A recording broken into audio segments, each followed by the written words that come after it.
آج کی بہت اہم خبر ہے سرکاری ملازمین کے لیے اور فیملی پینشن اور پینشنز کے لیے الاؤنسز کے حوالے سے ہے. کیا کیا چیزیں ملی ہیں، زبردست قسم کے جو ہے الاؤنسز ملے ہیں اور کیا ریلیف دیا گیا ہے، تمام چیزیں آپ سے ڈسکس کرتے ہیں. چینل کو سبسکرائب کر لیں اگر نئے ہیں. ناظرین، تمام سرکاری ملازمین پینشنز اور فیملی پینشن میں کے لیے ایک اہم خبر ہے، وہ یہ کہ یہ اسکیل کی ریویژن کے حوالے سے باقاعدہ طور پر اعلان کر دیا گیا ہے، اور جو تقریباً 90% مطالبات ہیں ان کو بھی مان لیا گیا ہے گورنمنٹ کی طرف سے جو ملازمین کے تھے. ان کے مطابق جو ہے 15% ڈسپیرٹی ریڈکشن الاؤنس کو بھی منظور کر لیا گیا ہے، اور جو کنوینس الاؤنس ہے اس کو بھی 50% دینے کا جو ہے فیصلہ کر لیا گیا ہے. اس کے علاوہ جو اڈھاک ریلیف ہیں ان کو بھی 2 اڈھاک کو بھی ضم کیا گیا ہے، جن میں 22 کا اڈھاک ہے 15% تھا، اور ریلیف الاؤنس جو 25 کا تھا 10% تھا.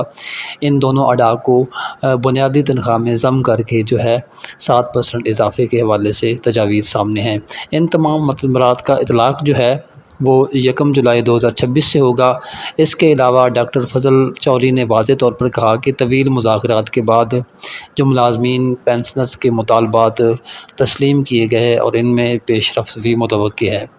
سوشل میڈیا پر گردش کرنے والے بجٹ دستاویزات جو ہیں ان میں سے ریلیف کے اقدامات کی تفصیلات موجود ہیں.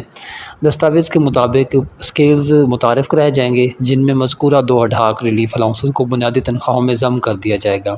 اس کے علاوہ جو رننگ بیسک پے ایک بنے گی نئی یعنی جو 2 اڈھاک ضم ہونے کے بعد اس پر 7% کا جو ہے اڈھاک ایک اور دیا جائے گا.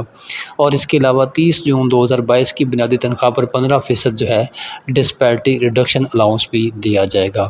اس کے علاوہ کنوینس الاؤنس جو ہے اس کو 50% بڑھایا جائے گا. تو مزید برآں بعض مخصوص اداروں اور فورسز کے لیے خصوصی الاؤنسز کا بھی اعلان کیا گیا ہے، جبکہ پینشنز کے لیے بھی خوشخبری یہ ہے کہ ان کی بنیادی پینشن میں 7% اضافہ کیا جائے گا. چونکہ پہلے یہ تھا کہ 50% اضافہ کیا جاتا، یعنی لاسٹ ٹائم 7% اضافہ ہوا اور جو پینشن تھے ان کا پھر 3.5% اضافہ ملا. تو اب ایسا نہیں ہوگا، اگر 7% اڈھاک ریلیف الاؤنس بڑھا ہے تو 7% ہی پینشن میں اضافہ کیا جائے گا. تو یہ تمام پیش رفت سرکاری ملازمین کی مسلسل جدوجہد اور نمائندہ قیادت کی کوششوں کا نتیجہ ہے. خاص طور پر رحمان علی باجوہ اور ان کے ساتھیوں کی طویل جدوجہد کے بعد حکومت کو ملازمین جو ہے ان پر ترس آیا، اور ان سب کی نظریں وزیر خزانہ محمد اورنگزیب کی جو ہے بجٹ کانفرنس پر ہیں، جہاں مزید تفصیلات سامنے آنے کا امکان ہے.